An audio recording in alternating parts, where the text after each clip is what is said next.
Tyler dashed toward the door, his trembling hands grasping the doorknob.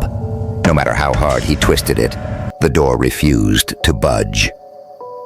Suddenly, the knob turned ice cold, searing his skin with an unnatural chill. Startled, he recoiled, retreating to a corner of the room. The only light source, his computer screen, had gone dark, plunging him into an oppressive void of darkness. "This can't be real. It's not real," he muttered repeatedly, as though trying to convince himself. But his words hung uselessly in the air, devoid of power or reassurance. Then out of nowhere, the sound of typing shattered the eerie silence. Tyler spun around to face his computer, though it was still turned off. Yet the keyboard rattled with frantic keystrokes, as if an invisible force was furiously hammering at it. On the black screen, faint, fragmented characters began to appear, too distorted for Tyler to decipher. A creeping sense of dread gripped him, spreading through his body like venom. The typing grew louder, faster, more aggressive, until it seemed as though the keyboard might break apart under the pressure. Lights in the room flickered erratically, casting unsettling shadows that danced across the walls. And then, in one of those fleeting bursts of light, a figure emerged in the center of the room, Haley. She stood there, her disheveled hair obscuring most of her face, yet her pale, ghostly eyes glowed with a menacing intensity. Her twisted, contorted expression radiated pure hatred. Blood seeped from horrific wounds across her body, dripping onto the cold floor with a sickening sound that echoed in the stillness. "They will pay, and so will you." Her voice reverberated. It wasn't just a single voice, but a cacophony of whispers and screams coming from every corner of the room, blending into an eerie, otherworldly chant. The room quaked with each syllable, the oppressive atmosphere pressing down on Tyler like an iron shroud. His legs buckled beneath him, and he collapsed to the floor. His breath came in shallow, ragged gasps, his chest feeling as though it was being crushed by an invisible hand. Cold sweat streamed down his forehead, mixing with the dampness of the floor beneath him. With each strained inhale, a suffocating sense of guilt clawed its way to the surface, gnawing at his conscience. He couldn't fully deny that he had some knowledge of Haley's disappearance. He hadn't wanted to dig too deep or confront the faint signs he might have overlooked. Something hidden, some dark truth, lurked in the recesses of his mind. But whether out of fear or denial, he had refused to face it. Was his indifference, his apathy, the very trap he had unknowingly stepped into? Tyler couldn't answer. All he knew was that now, faced with Haley's vengeful apparition, the questions he had long avoided were resurfacing, suffocating him with their weight. His heartbeat thundered in his chest, each pulse a deafening reminder of the inescapable nightmare enveloping him. Haley took a step closer, and as her foot touched the ground, the room was suddenly engulfed in absolute silence. Time seemed to freeze, every sound swallowed by an abyss of stillness. This was not a comforting quiet, but a sinister one, a harbinger of the horrors to come. Tyler felt the chill of death creeping ever closer, ready to consume him whole. There was no escape, no salvation, only the relentless certainty of his impending doom, a punishment far more terrifying than he could ever imagine. Part 3.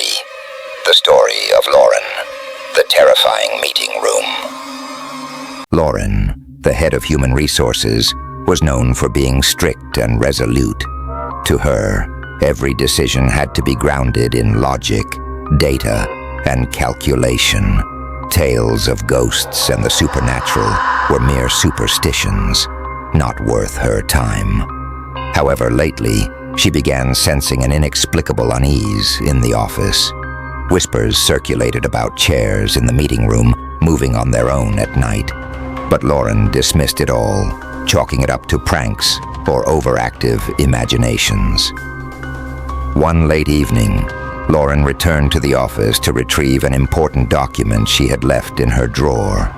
The fourth floor was eerily quiet, illuminated only by the dim hallway lights casting faint shadows on the walls. Her footsteps echoed rhythmically in the corridor, but the sound gradually thickened, as if someone else was walking in tandem with her. She stopped in front of the meeting room. The door, slightly ajar as usual, gave her an inexplicable sense of foreboding. Pushing it open, the room's automatic lights flickered on, revealing neatly arranged chairs around the long table. But then, as if guided by an unseen force, a chair in the corner began to slowly slide toward the center of the room. Lauren froze, her eyes fixed on the chair. She tried to maintain her composure, reasoning that there must be a logical explanation, perhaps a draft through the doorway. But the room was sealed tight, with not a whisper of air.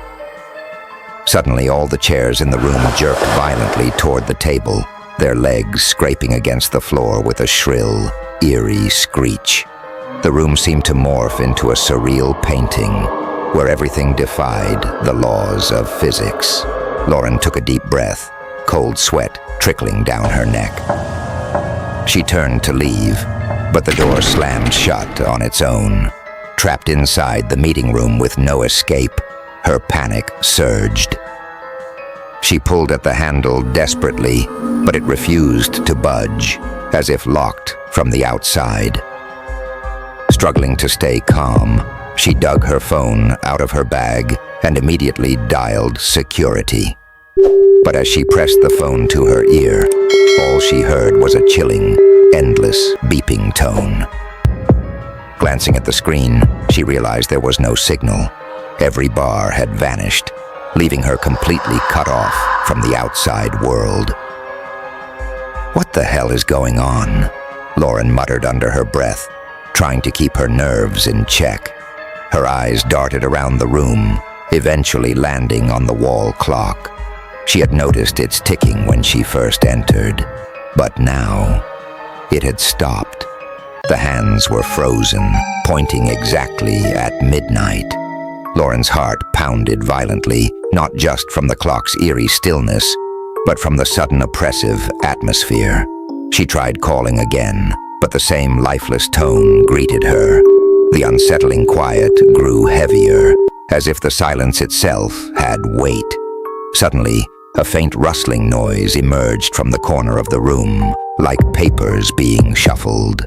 She turned toward the conference table, where scattered documents lay haphazardly. Despite the absence of any breeze, the papers began fluttering, as though an invisible hand was toying with them. Lauren swallowed hard, her throat dry as sandpaper. She took a cautious step back, clutching her phone tightly as though it might offer her some semblance of protection. As her hand brushed against a chair behind her, an icy chill shot down her spine. Somehow the room felt much colder than it had moments ago. The overhead lights started to flicker violently, casting alternating shadows and light across the room. Lauren stood frozen, her heart hammering in her chest. In one brief flicker of light, she saw it, a dark silhouette gliding across the corner of the room. She gasped, whipping her head around, but there was nothing there. Once again, the room plunged into darkness. The rustling noises grew louder and more chaotic, surrounding her like a rising storm. Lauren scanned the shrinking space, now suffocating with an unnatural pressure. She tried to move toward the door, but her legs felt leaden, each step an effort against some unseen weight. Amidst the chaos, Lauren heard it, a faint, high-pitched giggle. The sound was unnervingly soft, but unmistakably clear. It didn't seem to emanate from any one place. Instead, it echoed from every corner, as if the walls themselves were laughing. A chill rippled through her, and she tightened her grip on her phone, staring into the darkness ahead. One of the chairs near the table began to inch forward, its wheels rolling softly against the floor. Unlike the earlier jarring screeches, this movement was slow, deliberate, and silent, adding an inexplicable tension to the already surreal scene. Lauren's chest tightened as dread seeped into her veins. Her rational mind tried to convince her that this was all a hallucination, a trick of her overstressed mind late at night. But the oppressive silence of the room refused to let her find solace. Each second stretched into an eternity, and in her desperation, Lauren realized she couldn't just stand still. She turned toward the center of the room, where the chairs had all somehow shifted to face her. The lifeless objects, once ordinary, now seemed like an audience silently watching, waiting for her.